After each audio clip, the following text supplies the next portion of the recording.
ذرا توجہ فرمائیے. حضرت خالد بن ولید کا نام سنا ہے؟ یہ سیف اللہ ہے، اللہ کی تلوار. حضرت خالد بن ولید نے اپنی بیوی کو طلاق دے دی اور بڑا عرصہ وقت اچھا گزرا، طلاق ہو گئی، بیوی چلی گئی. ایک باغ بھی دیا تحفے میں. بعد میں ایک آدمی پوچھنے لگا حضور آپ نے بیوی کو طلاق دے دی، کیا معاملہ تھا؟ آپ فرمانے لگے کوئی مسئلہ نہیں، میری بیوی بڑی نیک تھی، پرہیزگار تھی، اچھی تھی، فرما بردار تھی. انداز دیکھیے گا. کہنے لگا جناب عجیب بات ہے، طلاق بھی دے دی اور اچھی بھی بڑی تھی، کس بات پہ طلاق دی؟ آپ فرمانے لگے وہ میرے ساتھ 27 سال رہی ہے. کتنے سال؟ اور میں انتظار کرتا رہا ہوں. میرے نبی پاک صلی اللہ علیہ وسلم نے فرمایا جس کو اللہ تکلیف نہیں دیتا اس سے اللہ ناراض ہوتا ہے. میں نے 27 سال انتظار کیا، اس کے تو کبھی سر میں درد نہیں ہوا تھا. تو آپ فرماتے ہیں میں نے اسے ایک باغ دے کے بھیج دیا اس کے میکے. میں نے کہا تیرے اوپر چونکہ آزمائش نہیں آتی تو کہیں ایسا نہ ہو اللہ تجھ سے ناراض ہے تو مجھ سے بھی ہو جائے. مانے لگے اس خیال میں نے اس کو بھیج دیا ہے کہ اس پہ تو تکلیف ہی کبھی نہیں آئی. ہمارے ہاں ذرا ذرا سی آزمائشیں ہیں اور لمبے چوڑے پہاڑ ہیں.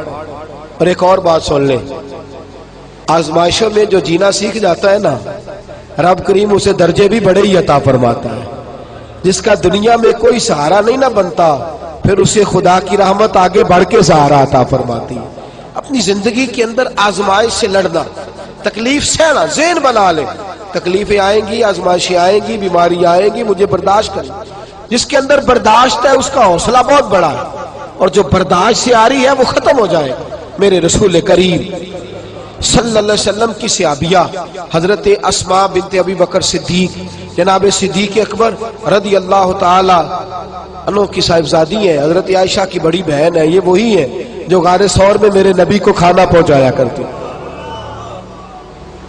90 سال سے زیادہ عمر ہوگی حضرت اسماء کی، اور ان کے صاحبزادے عبداللہ بن زبیر رضی اللہ تعالیٰ عنہ. 90 سال سے زیادہ عمر ہوگی اور ان کے صاحبزادے لڑائی کر رہے ہیں حجاج بن یوسف کے ساتھ. آنکھوں سے انہیں نظر نہیں آتا حضرت اسماء کو، بوڑھی ہو گئی، صاحبزادہ جہاد کر رہا ہے. حضرت عبداللہ بن زبیر اپنی والدہ کے پاس آئے اور آ کے کہنے لگے اماں میرے کچھ ساتھی بھاگ گئے ہیں، کچھ کمزور ہو گئے، حجاج کے ساتھ میرا مقابلہ ہے. والدہ بڑا کم نظر آتا ہے، پریشان ہے، 90 سال سے زیادہ عمر ہے. اور ماں گلی میں جھگڑا ہو رہا ہو تو بیٹے سے کہتی ہے بیٹے تو اندر آ جا جلدی سے، تو نہ بیچ میں حصہ لے لے. والدہ سے آ کے پوچھتے ہیں اماں میں کیا کروں، حجاج کے خلاف لڑ رہا ہوں، بہت سارے ساتھی کچھ چلے گئے ہیں ڈر کے، کچھ جو ہے وہ کمزور پڑ گئے، کچھ نے وہ بزدل نہیں ہے، وہ کمزور نہیں، لیکن انہوں نے حکمت سمجھی ہے تھوڑی دیر کے لیے چلا جانا.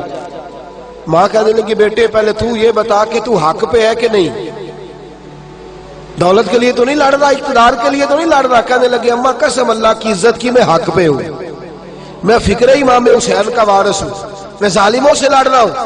تو ماں کہنے لگی بیٹے جا. پھر والدہ کہنے لگی جا میرا بیٹا اور جا کے اس کے ساتھ لڑائی کر، اگر تو فتح یاب ہو گیا تو میں شکر ادا کروں گی، اور اگر تو شہید ہو گیا تو میں قیامت میں تیرے اوپر فخر کروں گی.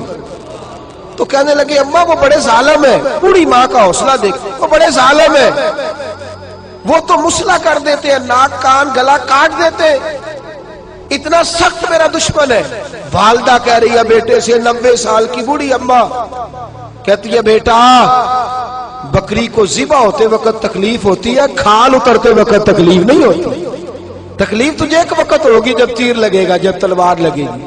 ناک کان کاٹتے تجھے کیا تکلیف ہوگی، اللہ تجھے زیادہ اجر عطا فرمائے گا. جا مجھے بہادر کی ماں بننے کا شرف دے، بزدل کی ماں بننے کا شرف نہ دے. یہ دلیر ماں کا حوصلہ.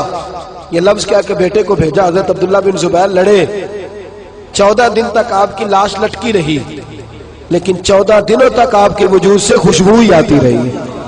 حجاج بن یوسف نے آپ کی ماں کو بلایا، حضرت اسماء آئی، کہنے لگا تجھے پتہ ہے تیرے بیٹے کی لاش لٹک رہی ہے؟ کہنے لگی کیا کہا؟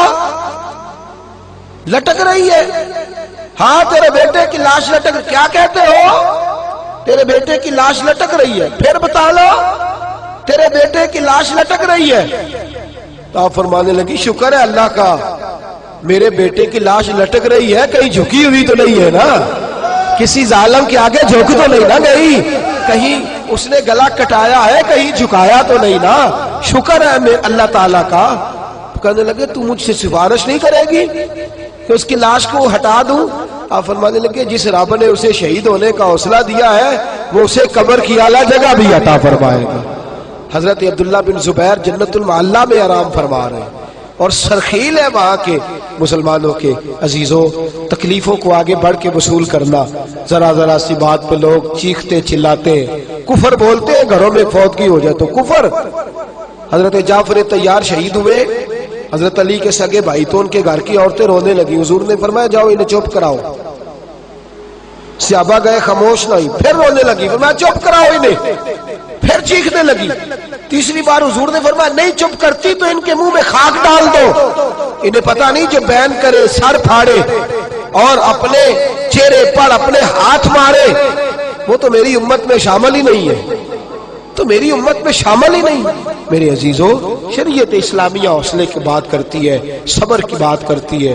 گھروں کے اندر ذرا ذرا سی بات پہ بے صبری کرنا, ذرا دو چار جملے بھی ہم ہضم نہیں کر سکتے, ایک بے رخی بھی ہم ہضم نہیں کر سکتے, تھوڑی دیر کے لیے بھی کوئی آنے والی تکلیف ہم برداشت نہیں کرتے. بے صبری ہے, ہماری کم حوصلہ ہے اور تحمل مزاجی سے دور چلے گئے ہیں, اس لیے ہمارے غم بھی روز بروز بڑھتے چلے جا رہے ہیں. رب کائنات کی بارگاہ میں یہ التجا کیا کرے اللہ ہمیں حوصلے عطا فرمائے اور ساتھ رب کریم ہمارے اوپر وہ والا فضل فرمائے اس طرح وہ اپنے نیک بندوں پر فضل فرماتا ہے. اور اللہ ہمیں حوصلے اور صبر کے ساتھ زندگی کے ایام گزارنے کی توفیق عطا فرمائے, ہمیشہ مدحت خیر الانام میں گزرے. دعا ہے یہ عمر درود و سلام میں گزرے. آخر دعوانا ان الحمدللہ.